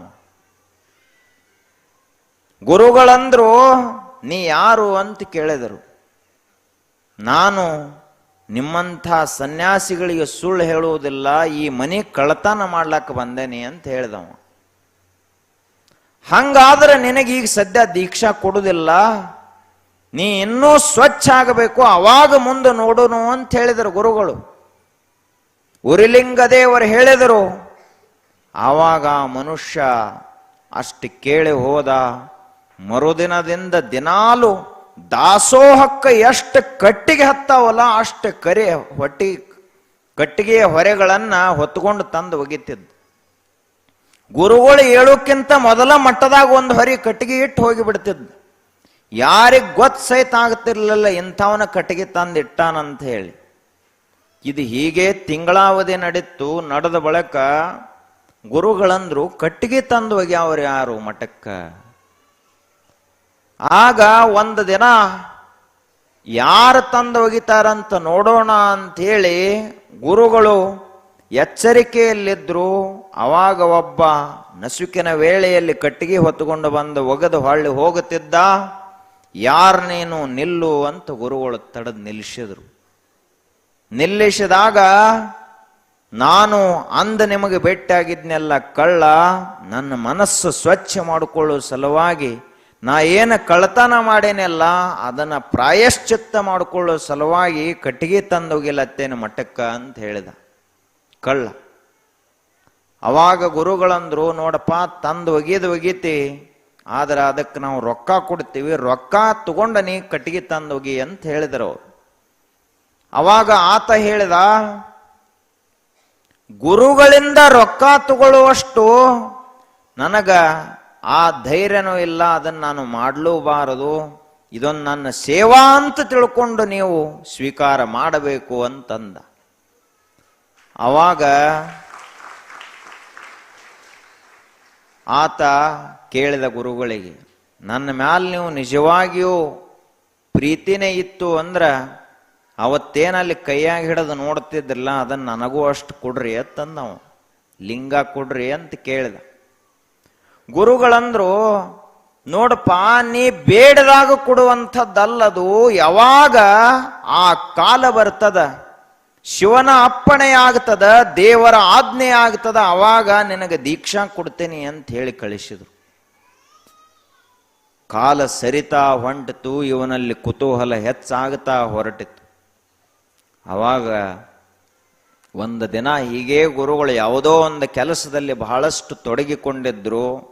ಅವಾಗ ಬಂದ ಗುರುಗಳೇ ನನಗೆ ಲಿಂಗವನ್ನು ಕೊಡ್ರಿ, ದೀಕ್ಷೆಯನ್ನು ಕೊಡ್ರಿ ಅಂತ ಕೇಳಿದ. ನೋಡಪ್ಪ ಇವತ್ತು ಕೊಡೋದಿಲ್ಲ, ಇನ್ನೊಂದು ಸ್ವಲ್ಪ ದಿವಸ ಹೋಗಲಿ ಕೊಡೋನು ಅಂತ ಹೇಳಿದರು. ಮತ್ತೆ ದಿನಂಪ್ರತಿ ಬಂದು ಕೇಳವ ಇವನ ಕಿರಿಕಿರಿ ಹೆಚ್ಚಾಗಿ ಒಂದು ದಿನ ಮುಂಜಾನೆ ಸಮಯದಲ್ಲಿ ಗುರುಗಳೇ ಲಿಂಗವನ್ನು ಕೊಡ್ರಿ ಅಂತ ಕೇಳಿದ. ಗುರುಗಳು ಇವನನ್ನ ಪರೀಕ್ಷೆ ಮಾಡುವ ಸಲುವಾಗಿ ಘೇ ದಗಡ ಜಾ ಅಂತ ಹೇಳಿದ್ರು. ಅವರು ಕಲ್ಲು ತಗೊಂಡು ಹೋಗು ಅಂತ ಒಂದು ಕಲ್ಲು ಒಗೆದ್ರು. ಅವ ಏನ್ ತಿಳ್ಕೊಂಡ, ಇದೇನು ಕಲ್ಲು ಒಗದಾರಲ್ಲ ಇದೇ ಲಿಂಗ, ಘೇ ದಗಡ ಜಾ ಅಂತೇನಂದಾರಲ್ಲ ಇದೇ ಮಹಾ ಮಂತ್ರ ಅಂತ ತಿಳ್ಕೊಂಡ. ಅದನ್ನೇ ದಿನಂಪ್ರತಿ ಪೂಜೆ ಮಾಡಲಿಕ್ಕೆ ಪ್ರಾರಂಭ ಮಾಡಿದ. ಆ ಮಂತ್ರವನ್ನೇ ಶಿವಮಂತ್ರ ಅಂತ ತಿಳ್ಕೊಂಡು, ಯಾಕೆ ಅಂದ್ರೆ ಗುರುವಿನ ಮುಖದಿಂದ ಬಂದದಂದ ಬಳಕ ಅದು ಮಹಾಮಂತ್ರವೇ ಇರ್ತದಂತ ಆತ. ನಮಗ ಓಂ ನಮಃ ಶಿವಾಯ ಅಂತಂದ್ರೂ ಘೇ ದಗಡ ಜಾ ಅಂದಂಗೆ ಕೇಳಿಸ್ತದ. ನಾವು ಹಿಂಗಾಗಿದೀವ, ಹಿಂಗಾಗ್ಯಾನ, ಅದೆಲ್ಲ ಬದಲಾಗಿ ಬಿಟ್ಟದ. ಗುರುಗಳು ಲಿಂಗ ಕೊಟ್ಟಾರ ನಮ್ಮ ಕೈಯಾಗ, ಕಲ್ಲು ಕಂಡಂಗೆ ಕಾಣ್ಲತ್ತೇವ. ಹಿಂಗ್ಯಾಕಾತು ಪರಿಸ್ಥಿತಿ? ಆ ಬಳಿಕ ಹೀಗೇ ಪೂಜೆಯನ್ನ ಮಾಡ್ತಾ ಅವನ ನಿಷ್ಠೆ ಅಖಂಡವಾಗಿ ಬೆಳೀತಾ ಹೋಯಿತು. ಇದಕ್ಕೆ ಕಾರಣ ಏನು ಅಂದ್ರ, ಆಗಿನ ಕಾಲದಲ್ಲಿ ಬಸವಣ್ಣನವರು ಇಂತಹ ಒಂದು ವಾತಾವರಣವನ್ನು ನಿರ್ಮಾಣ ಮಾಡಿದ್ರು. ಕಲ್ಯಾಣ ನಾಡಿನಲ್ಲಿ ಇಂತಹ ಸಹಸ್ರ ಸಂಖ್ಯೆಯಲ್ಲಿ ಶರಣರು ಬಂದರು. ಅವರು ಕಟ್ಟಿದಂತಹ ಕಲ್ಯಾಣ ಬಸವ ಕಲ್ಯಾಣವಾಗಿತ್ತು, ಅನುಭಾವ ಕಲ್ಯಾಣ, ಶಿವಶರಣರ ಕಲ್ಯಾಣ, ಅಧ್ಯಾತ್ಮದ ಕಲ್ಯಾಣವಾಗಿತ್ತು. ಅದರ ಕುರಿತು ಒಂದು ಗೀತ.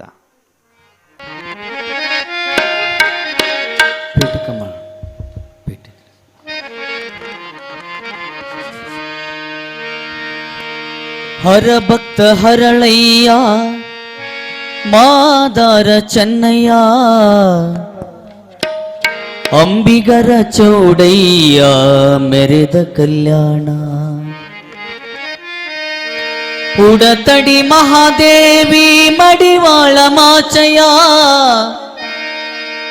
ಹಡಪದ ಅಪ್ಪಣ್ಣ ಹಡಪದ ಅಪ್ಪಣ್ಣ ಮೆರೆದ ಕಲ್ಯಾಣ ಶಿವನ ಕಲ್ಯಾಣ ಬಸವ ಕಲ್ಯಾಣ ಶಿವನ ಕಲ್ಯಾಣ ಬಸವ ಕಲ್ಯಾಣ ಶಿವಶರಣರು ಇರುವ ಶಿವಶರಣರು ಇರುವ ಶಿವಶರಣರ ಅನುಭವದ ಕಲ್ಯಾಣ ಶಿವನ ಕಲ್ಯಾಣ ಬಸವ ಕಲ್ಯಾಣ ಶಿವನ ಕಲ್ಯಾಣ ಬಸವ ಕಲ್ಯಾಣ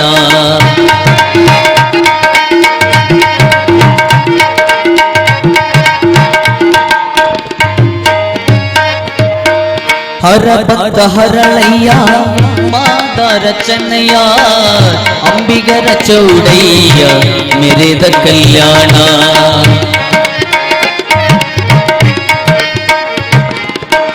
ಹರ ಭಕ್ತ ಹರಳಯ್ಯ ಮಾದಾರ ಚೆನ್ನಯ್ಯ ಅಂಬಿಗರ ಚೌಡಯ್ಯ ಮೆರೆದ ಕಲ್ಯಾಣ ಉಡತಡಿ ಮಹಾದೇವಿ ಮಡಿವಾಳ ಮಾಚಯ್ಯ ಉಡತಡಿ ಮಹಾದೇವಿ ಮಡಿವಾಳ ಮಾಚಯ್ಯ ಹಡಪದ ಅಪ್ಪಣ್ಣ ಹಡಪದ ಅಪ್ಪಣ್ಣ ಮೆರೆದ ಕಲ್ಯಾಣ ಶಿವನ ಕಲ್ಯಾಣ ಬಸವ ಕಲ್ಯಾಣ ಶಿವಶರಣರನು ಶಿವಶರಣರು ಇರುವ ಅನುಭವದ ಕಲ್ಯಾಣ ಶಿವನ ಕಲ್ಯಾಣ ಬಸವ ಕಲ್ಯಾಣ ಶಿವನ ಕಲ್ಯಾಣ ಬಸವ ಕಲ್ಯಾಣ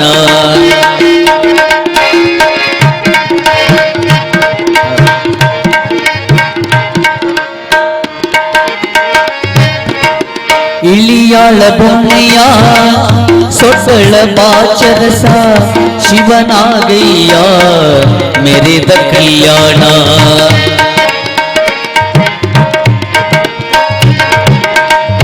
ಇಳಿಯಾಳ ಬೊಮ್ಮೆಯ ಸೊಸಳ ಬಾಚರಸ ಶಿವನಾಗಯ್ಯ ಮೆರೆದ ಕಲ್ಯಾಣ ನೂಲಿಯ ಚಂದಯ್ಯ ದೋಹರ ಕಕ್ಕಯ್ಯ ನೂಲಿಯ ಚಂದಯ್ಯ ದೋಹರ ಕಕ್ಕಯ್ಯ ನೇದರ ಕೇತಯ್ಯ ನೇದರ ಕೇತಯ್ಯ ಮೆರೆದ ಕಲ್ಯಾಣ ಶಿವನ ಕಲ್ಯಾಣ ಬಸವ ಕಲ್ಯಾಣ ಶಿವನ ಕಲ್ಯಾಣ ಬಸವ ಕಲ್ಯಾಣ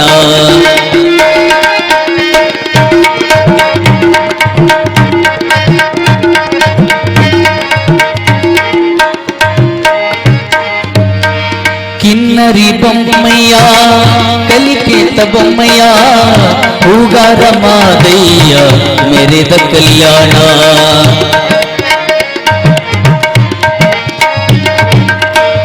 ಕಿನ್ನರಿ ಬೊಮ್ಮಯ್ಯ ಕಲಿಕೇತ ಬೊಮ್ಮಯ್ಯ ಹೂಗಾರ ಮಾದಯ್ಯ ಮೆರೆದ ಕಲ್ಯಾಣ ಗಂಗಮ್ಮ ನೀಲಮ್ಮ ಮುತ್ತಾಯಿ ಅಕ್ಕಮ್ಮ ಗಂಗಮ್ಮ ನೀಲಮ್ಮ ಮುತ್ತಾಯಿ ಅಕ್ಕಮ್ಮ ಆಯ್ದ ಕಿಲಕಮ್ಮ ಆಯ್ದ ಕಿಲಕಮ್ಮ ಮೆರೆದ ಕಲ್ಯಾಣ ಶಿವನ ಕಲ್ಯಾಣ ಬಸವ ಕಲ್ಯಾಣ ಶಿವಶರಣರ ಶಿವಶರಣರ ಅನುಭವದ ಕಲ್ಯಾಣ ಶಿವನ ಕಲ್ಯಾಣ ಬಸವ ಕಲ್ಯಾಣ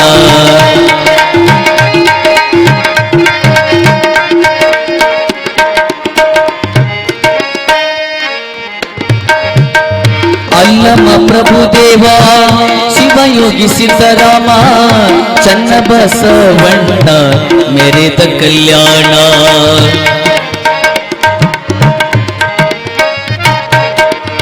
ಅಲ್ಲಮ ಪ್ರಭುದೇವ ಶಿವಯೋಗಿ ಸಿದ್ದರಾಮ ಚನ್ನ ಬಸವಣ್ಣ ಮೆರೆದ ಕಲ್ಯಾಣ ಕಲ್ಯಾಣ ಬೆಳಗಿದ ಭಾಗ್ಯದ ಬಸವಣ್ಣ ಬಸವಣ್ಣ ಬಸವ ಬಸವ ಬಸವ ಅಲ್ಲಮ ಪ್ರಭು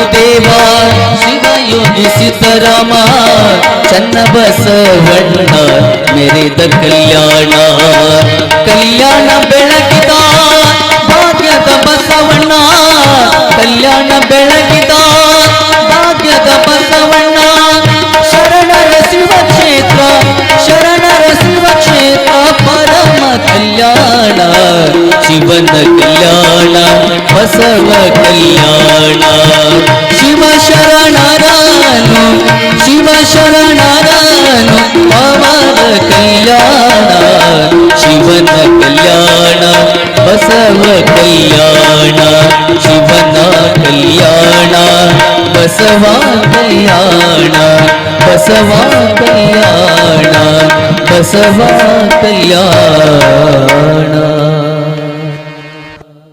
ಹೋಯಿತು. ಕೊನೆಗೆ ಉರಿಲಿಂಗ ಪೆದ್ದಿ ಇದ್ದಂಥವ ಪರಮಾತ್ಮನ ಸಾಕ್ಷಾತ್ಕಾರ ಮಾಡಿಕೊಂಡ, ದೇವರ ಸಾಕ್ಷಾತ್ಕಾರ ಮಾಡಿಕೊಂಡ. ಆ ಬಳಿಕ ಉರಿಲಿಂಗ ದೇವರಿಗೂ ವಯಸ್ಸಾಯಿತು. ಅವರಂದ್ರು, ಇಷ್ಟು ಸ್ವಚ್ಛ ಮನಸ್ಸಿನ ಒಬ್ಬ ವ್ಯಕ್ತಿಯನ್ನ, ಇಂತಹ ದೇವ ಸಾಕ್ಷಾತ್ಕಾರ ಮಾಡಿಕೊಂಡಂಥ ಈ ಒಬ್ಬ ಉರ್ಲಿಂಗ ಪೆದ್ದಿಯನ್ನ ಈ ಒಂದು ನನ್ನ ಪೀಠ ಏನದ, ಈ ಒಂದು ಮಠ ಏನದಲ್ಲ, ಈ ಮಠದ ಗದ್ದುಗೆ ಮೇಲೆ ಕೂಡ್ರಿಸಬೇಕು ಅಂತ ಅವರನ್ನೇ ಕೂಡ್ರಿಸಿ ಉರ್ಲಿಂಗ ದೇವರು ಲಿಂಗೈಕ್ಯರಾದರು. ಮೊದಲೇನಿದ್ದವ ಕಳ್ಳ, ಮನೆ ಕಳ್ಳತನ ಮಾಡಬೇಕು ಅಂತ ಬಂದ ಮನುಷ್ಯ ಪರಿವರ್ತನೆಯಾಗಿ ಏನಾದ, ಶರಣನಾದ. ನಾವೇನು ಅಂತ ಕಳ್ರೇನಿಲ್ಲ, ಯಾರು ಅದೀವನ್ರಿ, ಏನಿಲ್ಲ. ಮತ್ತ ಅಂಥ ಭಾಳ ದೊಡ್ಡ ಪಾಪದ ಕೆಲಸನೂ ಮಾಡಿಲ್ಲ. ಏನೋ ತುಸು ರಾತ್ರಿ ಯಾರಿಗೆ ಕಾಣ್ಲಾರ್ದಂಗೆ ಕುಡಿದು ಬರ್ತಾನ, ಮಂದಿ ಗೊತ್ತಾಗಲಾರ್ದಂಗೆ ಒಂದು ಬಿಡಿ ಸೇತ್ತಾನ, ಅದು ಹಳೇ ಬಿಡಿ ಸೇತ್ತಾನ.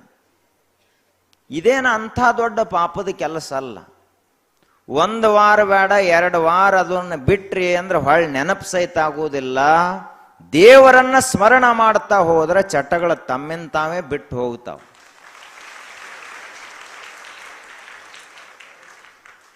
ಎಲ್ಲಿ ತಕ ನೀವು ಬಾಟ್ಲಿ ಗಟ್ಟಿಯಾಗಿ ಹಿಡ್ಕೊಂಡು ಕೂತಿರ್ತಿರ್ಲಿಲ್ಲ, ದೇವರು ಭೇಟಿ ಆಗೋದಿಲ್ಲ. ಯಾವಾಗ ಬಾಟ್ಲಿ ಬಿಟ್ಟು ದೇವರನ್ನು ಹಿಡಿತಿರ್ಲಿಲ್ಲ, ಅವಾಗ ಬಾಟ್ಲಿ ಆ ಕಡೆ ಹೋಗಿ ಬಿಡ್ತೈತೆ, ಅದು ದೇವರ ಖಾಯಂ ಉಳಿತಾನ. ಹಂಗಾಗಬೇಕು. ಅವಾಗ ಉರಿಲಿಂಗ ಪೆದ್ದಿಗಳು ಅತ್ಯದ್ಭುತ ಜ್ಞಾನಿಗಳಾದರವರು. ಅವರು ಒಂದು ಮಾತನ್ನು ಹೇಳ್ತಾರೆ, ಬಹಳ ಸಣ್ಣ ಮಾತು. ಆಸೆಯೇ ದಾಸತ್ವ, ನಿರಾಶೆಯೇ ಈಶತ್ವ. ನಿರಾಶೆ ಎಂಬುದೇ ಈಶ ಪದವಯ್ಯ, ಉರಿಲಿಂಗ ಪೆದ್ದಿ ಪ್ರಿಯ ವಿಶ್ವೇಶ್ವರ. 2 ಮಾತಿನಲ್ಲಿ ಎಲ್ಲನೇ ಹೇಳಿಬಿಟ್ರು. ಆಸೆಯೇ ದಾಸತ್ವ. ಏನಾದರೂ ಬೇಕು ಅಂತ ಬಯಸಿದೇವೆ ಅಂದ್ರೆ ನಾವು 100 ವರ್ಷ ಈ ಜಗತ್ತಿನಲ್ಲಿ ದಾಸರಾಗೇ ಇರಬೇಕಾಗ್ತದೆ, ಚಾಕ್ರಿ ಮಾಡ್ಕೋತಿರಬೇಕಾಗ್ತದೆ, ಜೀತ ಇರಬೇಕಾಗ್ತದೆ. ಎಲ್ಲಿ ಮಂದಿ ಮನ್ಯಾಗಲ್ಲ, ನಿಮ್ಮ ಮನ್ಯಾಗ ನೀವ ಜೀತ ಇರಬೇಕಾಗ್ತದೆ. ಏನರೇ ಬೇಕು ಅಂತ ಬಯಸಿದ್ರೆ ನಿರಾಶೆಯೇ ಈಶತ್ವ. ನನಗೇನೇನು ಬೇಡ ಅಂತಂದ ಅಂದ್ರೆ ಅದೇ ಮನುಷ್ಯ ದೇವರಾಗಿ ಹೋಗ್ತಾನ. ನಿರಾಶೆ ಎಂಬುದೇ ಈಶ ಪದವಯ್ಯ. ಒಂದಿಷ್ಟು ಈ ಜಗತ್ತಿನಲ್ಲಿ ನನಗೆ ಏನೇನು ಬೇಡಪ್ಪ, ಈಗಿದ್ದದ್ದ ಸಾಕು ಅಂದ ಅಂದ್ರೆ ಅವನೇ ದೇವರಾಗ್ತಾನ. ಆದ್ರೆ ನಮಗೆ ಅದೊಂದು ಸಾಧ್ಯ ಇಲ್ಲ. ನಾವು ನಮ್ಮದೆಲ್ಲ ಆಗಿರ್ತದ ಬರೋಬ್ಬರಿ ಮಕ್ಕಳ ಸಲುವಾಗಿ ದುಡಿತಿರ್ತೀವಿ. ಅದು ಮಕ್ಕಳದ ಮುಂಬು ದಂಡಿಗೆ ಹೋಗಿ ಹತ್ತುದ್ರೊಳಗಾಗಿ ಮೊಮ್ಮಕ್ಕಳ ಮುಂಬು ಚಾಲು ಆಗ್ತದೆ. ಹೊಳ್ಳಿ ಹಚ್ಚೋದು ಮತ್ತೆ ಟ್ಯಾಕ್ಟ್ರ್ ದ್ರಾಕ್ಷಿ ಸಾಲಿನ್ಯಾಗ. ಈ ಸಾಲ ಮುಗಿದ್ರೊಳಗೆ ಮತ್ತೆ ಮರಿ ಮಕ್ಕಳು ಹುಟ್ಟುತ್ತಾವು. ಹತ್ತರದ್ದು ಕುಲಾಯಿ ಹೊಲಿಸೋದು, ಸ್ವೆಟ್ರ್ ಹೊಲಿಸೋದು, ಹತ್ತನ್ನು ತೊಳೆಯೋದು, ಬೆಳೆಯೋದು ಚಾಲು ಆಗಿಬಿಡ್ತದೆ. ಮುಗಿಯುವುದಲ್ಲಿದು ಸಾಕು ಅಂತ ಯಾರಿಗೂ ಅನ್ಸಂಗಿಲ್ಲ. ಆದ್ರ ಸಾಕು ಅಂತ ಅನಿಸ್ತು ಅಂದ್ರೆ ಅವ ದೇವರಕ್ಕನ ಅಂತ ಉರಿಲಿಂಗ ಪೆದ್ದಿಗಳು ಹೇಳಿದರು.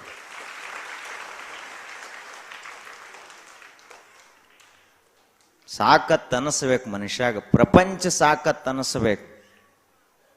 ದೇವ ಪೂಜೆ ಸಾಕನಿಸಬಾರದು, ಜಪ ಮಾಡುವುದು ಸಾಕನಿಸಬಾರದು, ಅನುಭವ ಕೇಳುವುದು ಸಾಕನಿಸಬಾರದು, ದಾಸೋಹ ಮಾಡುವುದು ಸಾಕನಿಸಬಾರದು, ಸೇವಾ ಮಾಡುವುದು ಸಾಕನಿಸಬಾರದು.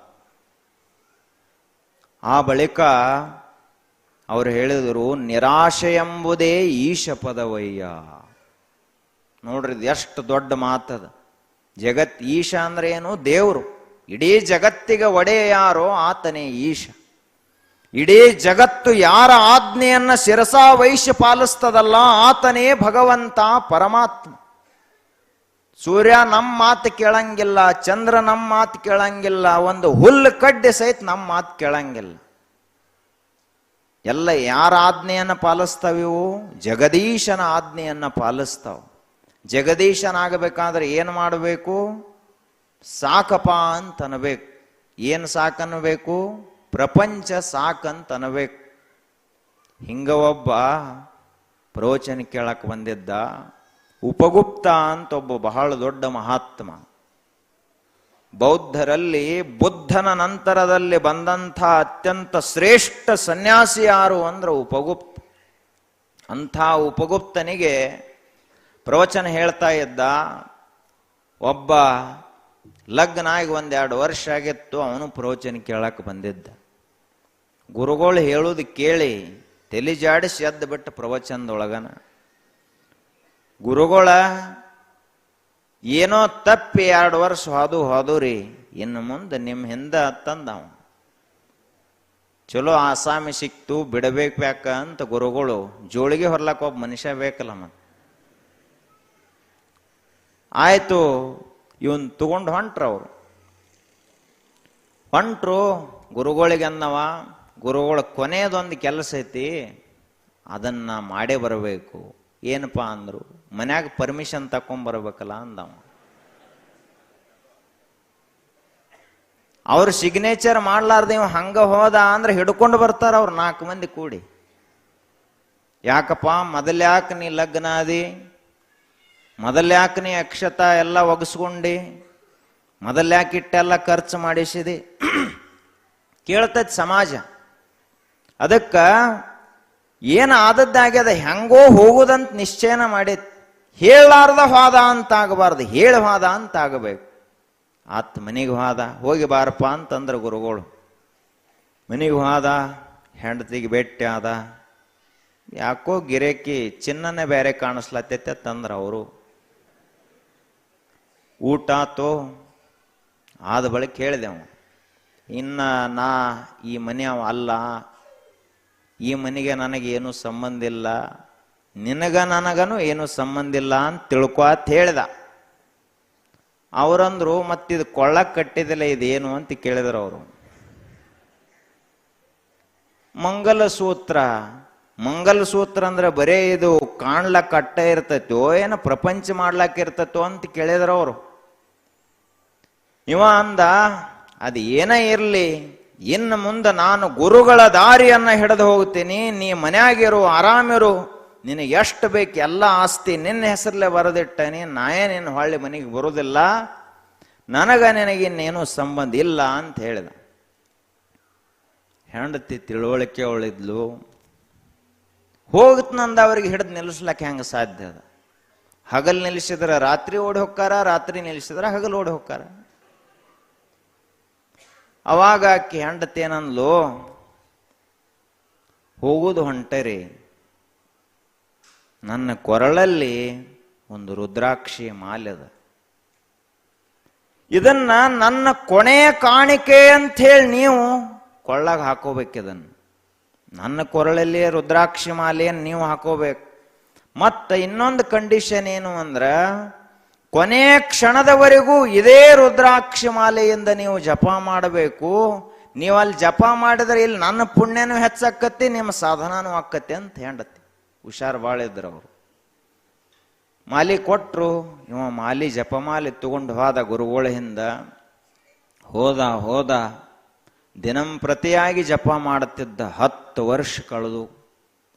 10 ವರ್ಷ ಆದ ನಂತರ ಒಂದು ದಿನ ಜಪ ಮಾಡುವಾಗಲೇ ಕಣ್ಣೀರು ಹಾಕೋತ ಜಪ ಮಾಡ್ತಿದ್ದೀವ. ಅವರು ಉಪಗುಪ್ತ ಗುರುಗಳು ಮಹಾತ್ಮರು ನೋಡಿದರು ಶಿಷ್ಯನ ಪರಿಸ್ಥಿತಿ ಏನಾಗೈತಪ್ಪ ಅಂತ ಕೇಳಿದರು. ಏನಿಲ್ರಿ ಗುರುಗಳ, 10 ವರ್ಷ ಆತು ಜಪ ಮಾಡ್ತೀನಿ, ದೇವರ ನಾಮದ ಬದಲಿಗೆ ಈ ರುದ್ರಾಕ್ಷಿ ಮಾಲೆ ಹಿಡ್ದಾಗ ಬರೀ ಹೆಂಡತಿ ಮುಖ ನೆನಪಿಗೆ ಬರ್ತದ ರೀ.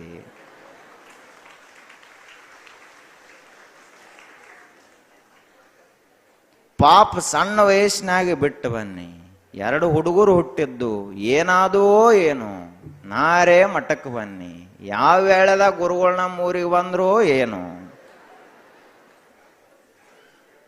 ಚಿಂತೆ ಎತ್ತೈತ್ರಿ ಗುರುಗಳ. ಏನು ಮಾಡ್ಲಿ, ನಿಮ್ಮ ಮುಂದೆ ಹೇಳ್ತೀರಾ ನೀವು ಬೇಯ್ತೀರಿ, ಹೇಳಲಿಲ್ಲ ಅಂದ್ರೆ ಒಳಗರೆ ಇಟ್ಕೊಳ್ಳೋದು ಹೆಂಗದನ್ನ. ಅದಕ್ಕೆ ಇನ್ನೇನು ಮಾಡೋದಪ್ಪ, ಜಪಮಾಲೆ ಹಿಡ್ದ ಅಳ್ಕೋತ ಕೂತಾನೆ ಅಂದವ. ಗುರುಗಳಂದ್ರು, ಇಟ್ಟು ನಿನಗಾದ ತ್ರಾಸು ಕೊಡ್ತಿತ್ತಂದ್ರ ಅದನ್ನು ಓದ್ ಹೊಳ್ಯಾಗ ಹೋಗದ್ ಬಿಡಂದ್ರ ಅವರು. ಅವಾಗ ಅವ ಅಂದ, ಗುರುಗಳ ನಾನ ಹೊಳ್ಯಾಗ ಜಿಗಿತನ ಹೊರತು ಅದನ್ನೇನು ಒಗಿದಿಲ್ಲ ಅಂತಂದ.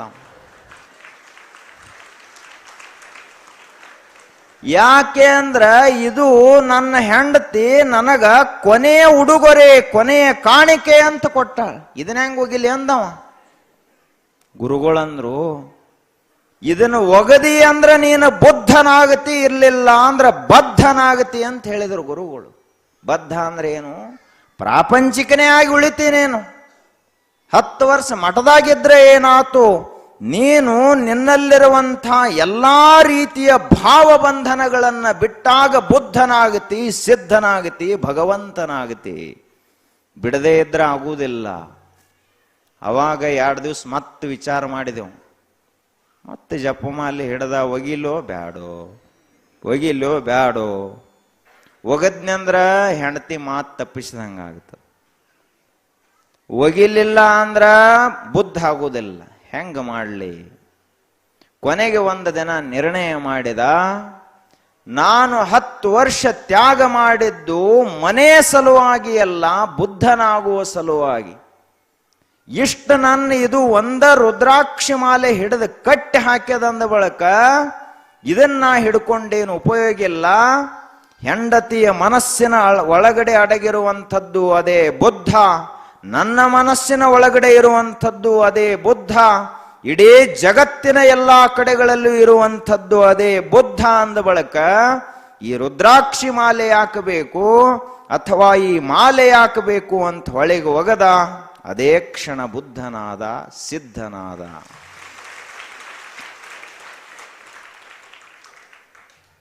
ನೀವು ಏನೇನು ಒಗಿತೀರಿ ನೋಡ್ರಿ, ಹೋಗಿ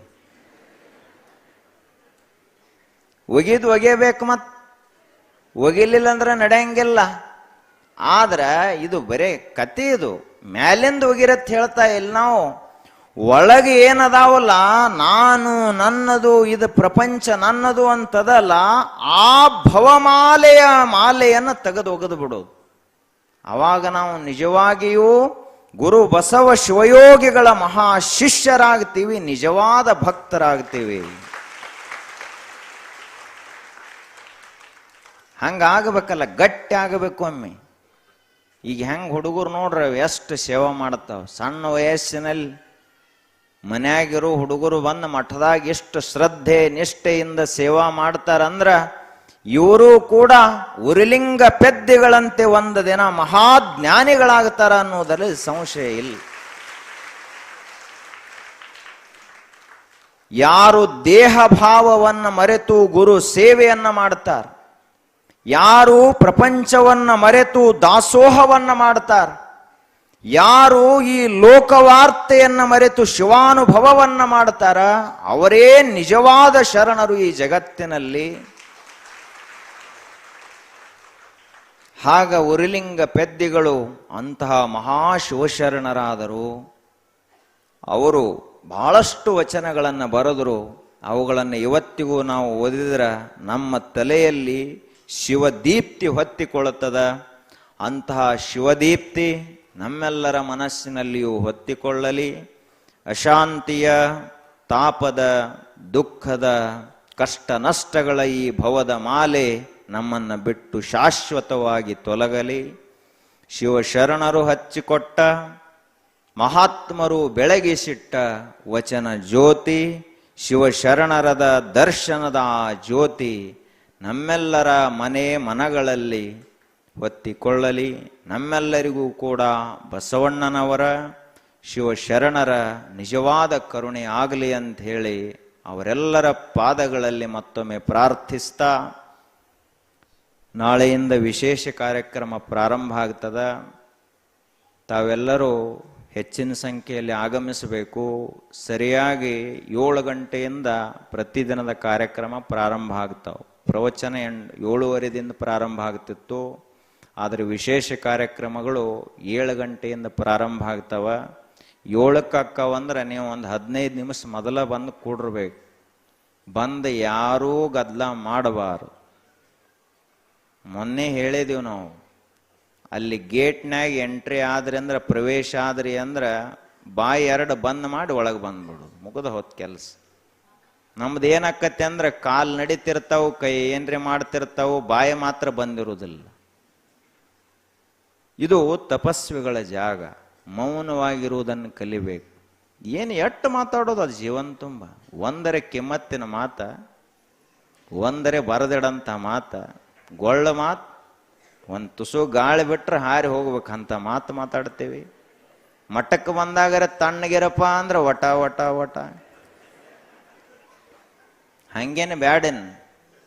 ಅವರೆಲ್ಲ ನಾಳೆ ಬಹಳ ದೊಡ್ಡ ದೊಡ್ಡ ಮಹಾತ್ಮರು, ಸಂತರು, ಶರಣರು, ಶ್ರೇಷ್ಠ ವ್ಯಕ್ತಿಗಳು, ಜೀವನದ ಸಾಧನೆಯನ್ನು ಮಾಡಿದಂಥವ್ರು ಬರ್ತಾರ. ಅದಕ್ಕೆ ತಾವೆಲ್ಲರೂ ಸರಿಯಾದ ಸಮಯಕ್ಕೆ ಬಂದು ಗದ್ದಲ ಮಾಡಬಾರದು. ದೇವರು ಕೂತಂಕೊಂಡಿರ್ಬೇಕು ಮಠದಾಗ. ಇಲ್ಲಿ ಎಳೆಗಾಡೋದು, ತುಸು ಹೆಚ್ಚು ಕಡಿಮೆ ಆತಂದ್ರೆ ಹುಡುಗರು ಕಿವಿ ತಿರುಗಿ ಬಿಡೋದು, ಅವಟ್ಟು ಅಳ್ತಾವು ಮಾಡ್ತಾವು, ಹತ್ತನೇ ತೊಗೊಂಡು ಹೊರಗೆ ಹೋಗೋದು, ಅದೇನು ಬೇಡ. ಎಲ್ಲರೂ ಕೂಡ ಶಾಂತ ರೀತಿಯಾಗಿ ಇನ್ನೊಂದು 3-4 ದಿವಸ ಕಾರ್ಯಕ್ರಮದ. ಯಾರ್ಯಾರ ತನು ಮನ ಧನದ ಸೇವಾ ಮಾಡಿಲ್ಲ 3-4 ದಿವಸ ಮನೆ ಮರಿರು, ಒಂದು 4 ದಿವಸ ಏನಾಗುವುದಿಲ್ಲ. ಅಲ್ಲೇನು ದ್ರಾಕ್ಷಿ ಮುಂದಿದ್ದ ಇರ್ತೈತೆ. 4-5 ತಿಂಗಳು ಒಮ್ಮೆ ಔಷಧ ಹೊಡ್ಲಕ್ಕೆ ಚಾಲು ಮಾಡ್ರಿಂದ ಪುರುಸತ್ ಸಿಗಂಗಿಲ್ಲ.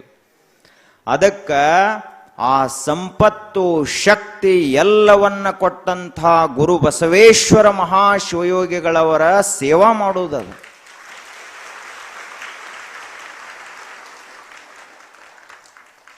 ನೀವು 1 ರೂಪಾಯಿ ಕೊಟ್ರಿ ಅಂದ್ರೆ ನಿಮಗೆ 100 ರೂಪಾಯಿ ಪಗಾರ ಗುರು ಬಸವೇಶ್ವರ ಶಿವಯೋಗಿಗಳು ಕೊಡ್ತಾರೆ. ಇಟ್ಕೊಳ್ಳಂಗಿಲ್ಲ ಅವರು. ಜಗತ್ತಿಗೆ ಕೊಡುವಂಥವರೇ ಶಿವಯೋಗಿಗಳು. ಅನ್ನದಾತರು, ಜ್ಞಾನದಾತರು, ವಿದ್ಯಾದಾತರು, ಸಂಸ್ಕಾರದಾತರು. ಅದಕ್ಕೆ ಯಾರ್ಯಾರಿನ್ನ ಕೊಟ್ಟಿಲ್ಲ. ಮತ್ತು ಇದ್ಯಾಕೆ ಹೇಳತ್ತೀರಿ ಅಂದ್ರೆ ಮಠದ ಸಲುವಾಗಿ ಏನಲ್ಲ, ನಾವು ಸ್ವಚ್ಛ ಆಗುವ ಸಲುವಾಗಿ. ನದಿ ಹರಿತಿರ್ತದ. ಆ ನದಿ ಸ್ವಚ್ಛ ಆಗಲತ್ತ ಹರಿತಾ ಇರುವುದಿಲ್ಲ, ನಮ್ಮನ್ನು ಸ್ವಚ್ಛ ಮಾಡುವ ಸಲುವಾಗಿ ಹರಿತಿರ್ತದೆ. ಹಂಗ ಇದು ದಾಸೋಹದ ನದಿ, ಕಾರ್ಯಕ್ರಮಗಳ ನದಿ, ಈ ಒಂದು ಆಧ್ಯಾತ್ಮಿಕ ವಾತಾವರಣದ ನದಿ ಯಾಕೆ ಹರಿತಿರ್ತದಂದ್ರ ಇಡೀ ಬೀಳೂರಿನ ಗ್ರಾಮಸ್ಥರೆಲ್ಲ ಮಾನಸಿಕವಾಗಿ ಸ್ವಚ್ಛವಾಗಲಿ ಅಂತ ಹರಿತಿರ್ತದೆ. ಅದಕ್ಕೆ ತಾವೆಲ್ಲರೂ ಶ್ರದ್ಧೆಯಿಂದ ಅದರಲ್ಲಿ ಭಾಗವಹಿಸ್ರಿ. ಎಲ್ಲರೂ ಸ್ವಚ್ಛತೆಯನ್ನು ಕಾಪಾಡಿಕೊಳ್ಳಬೇಕು, ಶಿಸ್ತನ್ನು ಕಾಪಾಡಿಕೊಳ್ಳಬೇಕು, ಗದ್ದಲ ಮಾಡಬಾರದು. ಹೊರಗಿನ ಊರವರು ಬಂದಿದ್ರಂದ್ರೆ ಅವರು ಪ್ರಸಾದ ಆದ ನಂತರ ನೀವು ಪ್ರಸಾದ ಮಾಡಬೇಕು. ಮೊದಲು ನೀವ ಉಂಡು ಕೂತ್ರಿ ಅಂದ್ರೆ ಹೊರಗಿನವ್ರಿಗೇನು ಉಣಿಸೋದು? ಹಂಗೇನು ಮಾಡ್ಲಕ್ಕೆ ಹೋಗಬೇಡ್ರಿ ಅಂತ ಹೇಳ್ತಾ 2 ನುಡಿಗಳು ಪರಮ ಪೂಜ್ಯರ ದಿವ್ಯ ಪಾದ ಪದ್ಮಗಳಿಗೆ ಸಮರ್ಪಿತ.